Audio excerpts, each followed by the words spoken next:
복잡하고 어려운 뉴스 제가 쉽게 풀어드리겠습니다. 문현진의 뉴스창 시간입니다. 오늘도 많은 뉴스들이 나오고 있는데 이런 뉴스들을 보다 보니까 뭘 봐야 할지, 그리고 보더라도 잘 이해가 안 되는 부분들 제가 속 시원하게 보여드리고, 그리고 여러분들이 봐야 하는 뉴스들만 꼭꼭 골라가지고 보여드리겠습니다. 도움이 된다면 좋아요와 구독 그리고 알람 설정까지 반드시 부탁드리면서 바로 출발해 보도록 하겠습니다. 자, 오늘은 정말 일부러 그런 거 아닙니다. 오늘 일부러 그런 거 아니라는 걸 미리 말씀드리고 싶은 게, 안 좋은 뉴스, 어떻게 보면 최악의 뉴스들만 잘 뽑아왔는데 일부러 그런 것만 뽑아왔냐 하시는 분들 계실까봐 미리 알려드리지만, 저도 이왕이면 좋은 뉴스 보여드리고 싶은데 안 좋은 뉴스만 가득한 걸 어떡하겠습니까? 미리 사전에 이렇게 말씀을 드린다는 거 기억하셨으면 좋겠습니다. 인플레이션. 제 뉴스창을 꾸준히 보시는 분들은 아시겠지만, 인플레이션은 제가 올해가 아니라 작년 말부터 이야기 많이 드렸어요. 인플레이션은 2021년에 가장 큰 화두가 될 것이다, 가장 큰 주제가 될 것이고 가장 무서운 주제가 될 것이다 라고 말씀드렸는데, 백악관이 벌써 인플레이션 가능성을 심각하게 받아들이고 있다라고 이야기를 하고 있습니다.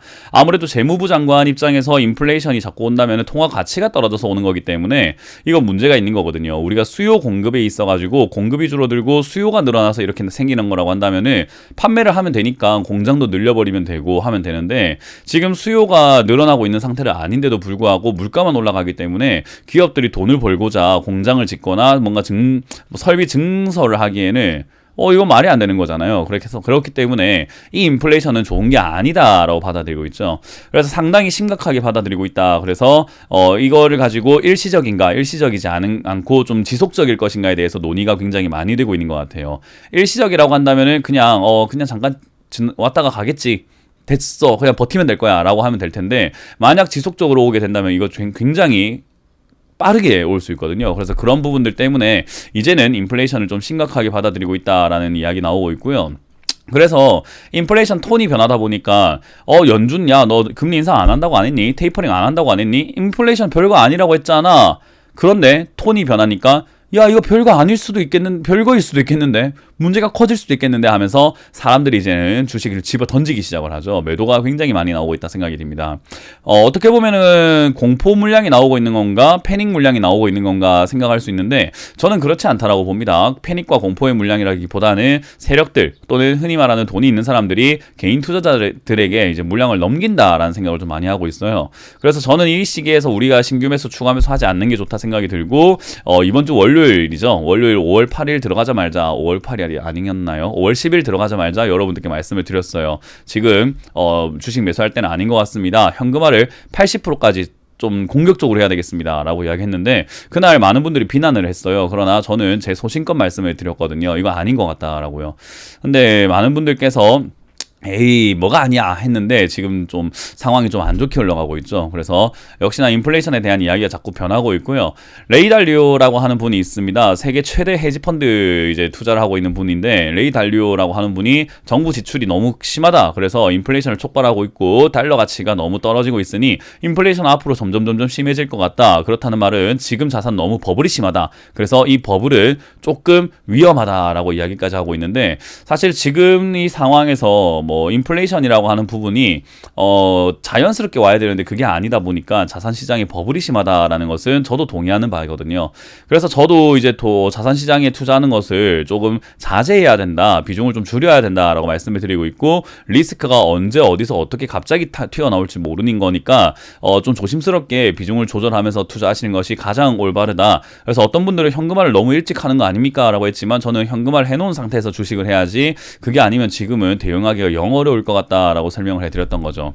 근데 많은 분들께서는 이제 에이, 나중에 떨어지는 거 보고 하면 되지 않나 라고 하지만, 그렇게 하면은 수익 냈던 것들을 도로 시장에 다 뱉어내거나 또는 그 이상을 뱉어내야 되는 그런 리스크를 감수해야 될 것 같습니다. 그래서 지금 이 문제는 아무래도 우리가 흔히 말하는 큰 손들, 우리가 말하는 슈퍼리치들은 인플레이션을 심각하게 바라보고 있고요. 개인 투자자들은 인플레이션 뭔데 먹는 거야? 라고 하면서 아예 관심이 없는 상태인 것 같습니다. 그래서 우리는 좀 투자를 하고 돈을 벌고 싶다면 돈 많은 사람들의 이야기도 한번 들어봐야 되는 건데, 그 이야기들을 계속 인플레이션과 공포, 좀 이렇게 안 좋다라는 것을 시사하고 있기 때문에 여러분들도 그 점 명심하시면 좋겠고요. 인플레이션은 시한폭탄이 될 수밖에 없는 게요. 시장이 너무 안이래요. 그렇기 때문에 우리가 그런 거 있잖아요. 뭐 방심하다가 생긴 뭐 사고라든지 우리가 몸을 풀지 않고 있다가 생긴 뭐 접촉 사고라든지 이런 것들은요. 큰 충격을 주는데 미리 운동도 좀 해놓고 예측을 하고 방어를 하고 있는 상태에서 생기는 충격은 그런대로 받아들일 만하다라는 거예요. 근데 우리가 멍 때리고 있다가 뒤통수 딱 맞는 건 너무 아픈데 자 게임 하면서 친구들끼리 게임하면서 지금 때린다 하나 둘 셋 하고 딱 때리는 그런 정도는 괜히 좀 참을만 하거든요. 그런 것처럼 지금은 이 증시의 위험을 모든 사람들 그 개인 투자자들 흔히 특히나 개인 투자자들이 증시의 위험을 너무 무시하고 있어요. 그래서 그런 생각을 저는 항상 많이 하고 있고 개인 투자자들이 진짜 너무 이 시장에 대해서 안일하다 생각을 했는데 이제 그걸 역시나 뉴스가 이렇게 이야기해주고 있죠. 증시의 위험을 무시하고 있다는 진단이 나왔다. 트레이더 데일리의 회장 겸 최고 경영자인 에쿼티 로직의 포트폴리오 매니저인 토마스 H. 키 주니어는 뭐 링크트인을 통해 가지고 인플레이션은 안일한 투자자로 가득 찬 이 폭탄 시장의 최악의 시나리오다라고 이야기를 하고 있습니다. 아무래도 저도 저렇게 생각을 하고 있고 일자리 지표도 너무 안 좋게 나왔는데 많은 분들이 증시가 올라간다고 열광하는 걸 보면서 이 시장은 좀 광기구나 약간은 미쳐있구나 라는 생각을 해서 이거 현금화해야 된다라고 봤던 것 뿐인 거예요. 정말로 시장은 어떻게 보면은 우리 수익의 눈이 이렇게 멀어 있는 시장이다 생각이 들기 때문에 이거 약간 위험할 수 있겠구나. 우리가 아이가 나비를 쫓다 보면 낭떠러지를 보지 못하고 떨어질 수 있거든요. 그런 것처럼 너무 눈에 보이는 화려함만 보고 있는 것은 아닌가 그런 생각을 해보게 됩니다. 그리고 드라켄밀러라고 하는 역시나 또 미국의 헤지펀드 전설이라고 하는 억만장자 투자자는요. 달러 지위가 위태하다라고 이야기하고 있습니다. 달러 지위가 위태해지면 미국의 지위가 위태해지는 거기 때문에 미국 입장에서는 달러 지위가 위태한 것을 가만히 냅둘 수가 없어요. 그렇기 때문에 달러 가치를 올리는 형태를 뭔가 조금 좀 취할 수밖에 없는데 그게 아무래도 테이퍼링이라든지 금리 인상이 될 수밖에 없을 것이다 생각이 듭니다. 그래서 시장이 번창하고 경제가 호황인데도 금리를 낮게 유지하고 수조 달러의 채권을 사겠다는 연준의 주장은 장기적인 위험이다. 빨리 이거를 좀 변화시켜야 되는데 통화와 재정 정책이 경제 상황과 이렇게 어긋난 시기는 역사상 찾아볼 수가 없다라는 거죠. 저도 동의하는 바입니다. 재정 정책이랑 경제 상황이 지금 너무 반대로 가고 있고요. 사실 완화라고 하는 이 정책은 지금 나와서 안 되는 부분인데 뭔가 좀 반대로 가고 있어서 일부러 이 버블을 만들고 있는 건 아닌가라고 생각을 할 정도로 좀 심각한 것 같아요. 근데 이게 사실 1월부터 이런 버블이라던가 인플레이션 이야기, 금리 인상, 테이퍼링 이야기 뉴스 창을 통해서 제가 여러분들께 소개를 많이 해드렸는데 아니 가면 갈수록 괜찮아지는 뉴스가 보여야 되는데 가면 갈수록 이렇게 심각한 뉴스들만 보인다라고 한다면 여러분들이 좀 시장이 잘못됐구나라는 것을 이제는 좀 깨달아야 될 때가 아닌가라는 생각을 해봅니다. 저는 항상 이걸 대해서 준비하고 예측을 하고 뭔가 그런 리스크가 있다라고 말씀을 드렸는데 어떤 분들은 에이 야 니 뉴스창 뭐 매주 보고 있는데 아무 일 없더라 별일 없더라 라고 하면서 눈앞만 보고 있는 건데 이 이야기는요 사실 이러한 뉴스들은요 단기 투자용이 아니에요. 장기적인 시각을 봤을 때 거시적 경제라고 하는 거죠. 거시적 경제의 관점으로 봤을 때 되게 위험한 상황과 지금이 뭐 어느 시점인지 잘 모르겠지만 뭐 어깨가 될지 머리가 될지 정수리가 될지 눈 쪽이 될지 코 쪽이 되었는지 는 모르겠지만 고점 부근에 있는 거는 현실이거든요. 그래서 그 내용들을 한번 생각해 볼 때 지금은 좋은 뉴스보다는 이렇게 안 좋은 뉴스들이 점점 심하게 많이 나오고 있다는 것을 어찌 보면 이거 정말 터지기 직전은 아닌가라고 여러분들이 생각해 봐야 될 부분이 아닌가 싶습니다. 여러분들도 뉴스창을 보시면서 이것저것 많이 이렇게 저를 통해서 공부도 하시고 뉴스를 많이 접하셨을 텐데 그러다 보면 이제 여러분들도 생각하는 힘이 조금 생기게 되거든요.